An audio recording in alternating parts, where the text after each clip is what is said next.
Mashabiki wa muziki wa Bongo Flava wamepata jambo jipya la kusisimua baada ya Diamond Platnumz na Mario kuonyesha kionjo cha wimbo wao mpya.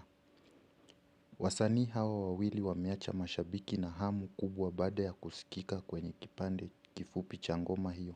Huku wengi wakianza kutabiri kwamba huu unaweza kuwa mshikaji mkubwa wa muziki Afrika Mashariki.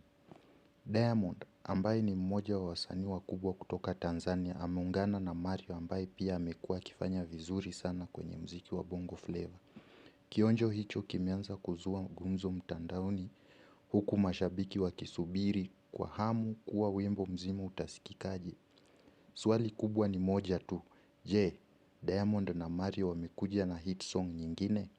Kwa sasa mashabiki wanasubiri tarehe rasmi ya kuachiliwa kwa wimbo huo. Wewe umeisikia hiyo tisa? Unaipa alama ngapi kati ya 10?